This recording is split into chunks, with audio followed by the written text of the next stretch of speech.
Good morning. Be welcoming here General Campbell, who's the commander of Resolute Support Mission in U.S. Forces Afghanistan. He's only got time for a short statement and a few questions, so please understand our time limitations. General Campbell. Thanks. Well, thanks everybody for taking the time to be here on very short notice. I do have a prepared statement I'd like to read through here and then take a couple questions. I want to take this opportunity to address the very serious and tragic circumstances of the airstrike that occurred in Kunduz on October 3rd. I offer my deepest condolences to those innocent civilians who were harmed and killed on Saturday. I echo the Secretary's comments about the tremendous work that Doctors Without Borders conducts in Afghanistan and throughout the world.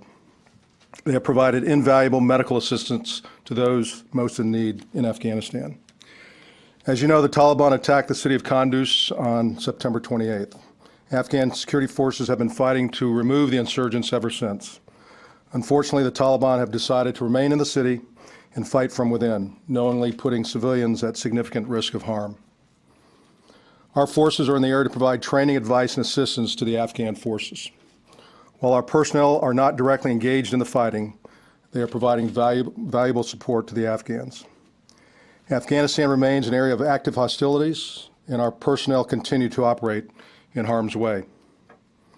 Therefore, they retain the inherent right of self-defense. We have now learned that on October 3rd, Afghan forces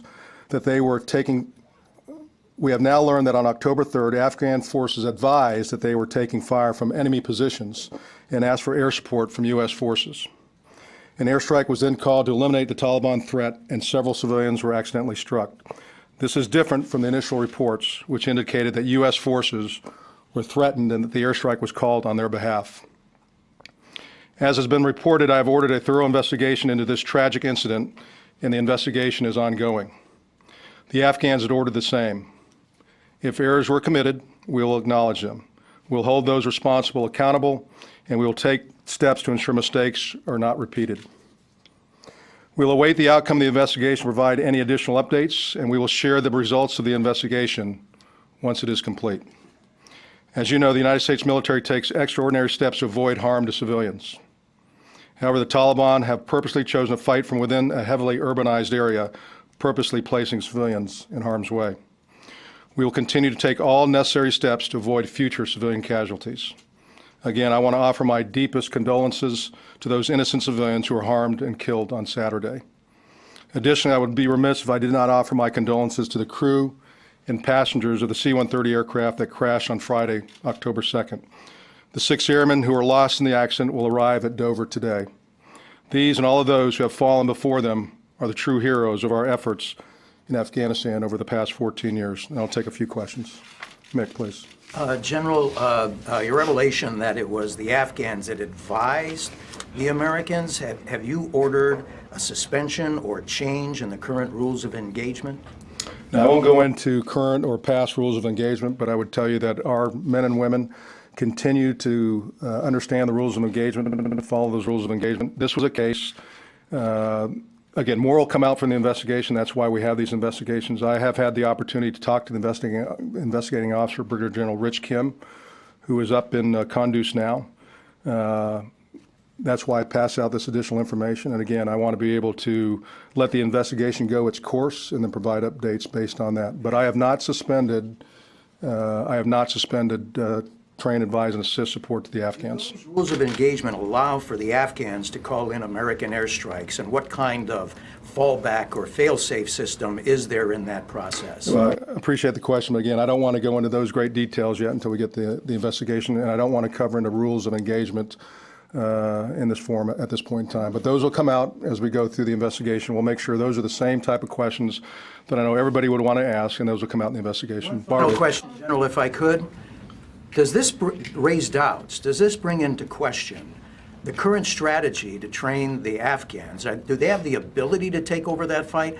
And does it raise questions about the current timetable for the withdrawal of U.S. troops? Yeah, I'm back here in Washington to testify to Congress. I'll take those questions from Congress. Again, I've been very public that the Afghan security forces continue to get better and better, and I'm very proud an honor to serve with them. 3 times in Afghanistan, where they were just a couple years ago to where they are today, is pretty astounding. And I think that they continue to be very, very resilient, and they continue to need our support in areas that we've identified years ago that would be very, very tough for any Army: intelligence, logistics, fire support. So we'll continue to work with our Afghan partners, continue to train, advise, and assist. And again, I'm back in Washington to talk about those same subjects. Barbara? Just to clarify, so you were saying a couple of points. There were no U.S. troops on the ground at risk in extremis at the time this strike was called in. Is that what you're telling us? What I said was that the Afghan forces called in for fire to support them because they were under direct fire. And then we have we have U.S. Special Forces that continue to train, advise, and assist at the tactical level. But I think the impression that people got after the first couple of days is they were firing directly on U.S. forces. And what I'm telling you today is, as I've talked to the investigating officer, as we continue to get updated information, that that was not the case in this place here. Although you don't want to talk about rules of engagement, and I understand that, is there anything you can factually tell us, pardon me, about U.S. troops, U.S. air crews, and the rules that they do operate under to not strike restricted targets such as hospitals, mosques, and schools? People have a lot of curiosity about this, and it's generally understood those are targets that you do not strike. Can you talk about that? Yeah, I would just, again, very broadly, we do not strike those kind of targets, absolutely. Lots of interest in the airplane that was used. Was it an AC-130 gunship, or was it a fixed wing dropping bombs? I think it's been reported that it was an AC-130 gunship. That, in fact, is what it was. General Campbell, did you authorize, did you authorize this airstrike? Whose initials are on the authorization? Does an American have to authorize for an AC-130 to strike? That'll come out in the investigation, Jennifer. And also, was this a RFL? Was it a restrictive firing line? Again, I'm not going to go into those kind of details. We'll wait for the investigation to come out with that. Louis? General, Médecins Sans Frontières, Doctors Without Borders are calling this almost a war crime. They're demanding an independent investigation because they're saying having this go through military channels is not going to provide enough information on the details. What are your thoughts on that? Would you recommend an independent investigation? Yeah, first off, we're going to do everything we can this investigation be open, transparent. I've got both a U.S. 15-6 investigation. I've got a NATO investigation, and the Afghans will conduct their own investigation. If there's other investigations out there that need to go on, we'll make sure we coordinate those as well, but I won't go into those details here. Back over here, please. General, what does this mean for your rules of engagement going forward in terms of air support in Afghanistan? Have you paused the use of this aircraft? Have you paused airstrikes? Or is the war going to continue for your purposes as it was before this took place? Yeah, again, I'm going to hold that question until we get through the investigation. All right? I don't want to go into rules of engagement at all, please. Thank you. General, the group MSF has come out with a statement saying that they provided GPS coordinates of the trauma hospital to coalition and Afghan military and civilian officials as recently as Tuesday, September 29th. Did you receive those coordinates, or were they relayed to you by a third party? How did they factor into this targeting? Those are some of the things that will be asked in the investigation. Will come out in the investigation. In the back, please. Kim Dozier. Sir, I wanted to ask, Médecins Sans Frontières says that they, for half an hour, tried to get the coordinates and say, we are under fire from both Washington and Kabul. Why didn't that get up the chain of command faster? Again, that's why we do these investigations. That'll all come out in the investigation. Very detailed explanation of what we know, what we don't know.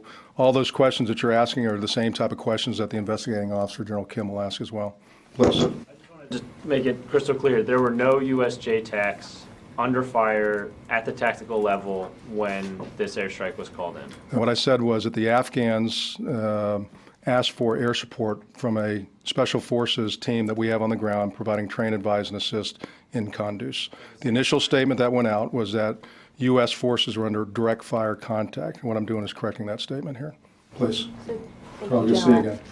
Good to see you too. So just so I understand this, U.S. forces, how close were they to the Afghan forces that called in the strike? Were they with them at the time? Again, that'll come out in the investigation. I'm not going to go into those details. All the questions you're asking are very good questions. They're the same questions that the investigating officer is taking a look at. I should have a preliminary report here very shortly, in the next couple of days. Again, Brigadier General Rich Kim is my senior investigator. He's on the ground in Kunduz today. I had an opportunity to talk to him this morning. And as I get additional information, we'll make sure we work through the Joint Staff and OSD. I'll take one more question in the back here, please. General Campbell, would it be more helpful to your forces and the Afghans if an A-10 was flying overhead? Say that, if an A-10 was flying overhead, you know, what I would tell you is our forces and the Afghan forces continue to work very hard to minimize any kind of civilian casualties. I'm not going to get into different kind of platforms, A-10 versus AC-130. All of this, all the questions that you asked are very good questions. They will come out in the investigation. We'll be open and transparent with this.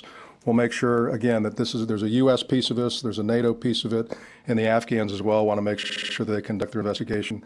And we work together with all of them. And as soon as we have additional information that we can provide, I'll make sure that we provide that. Thank you again very much.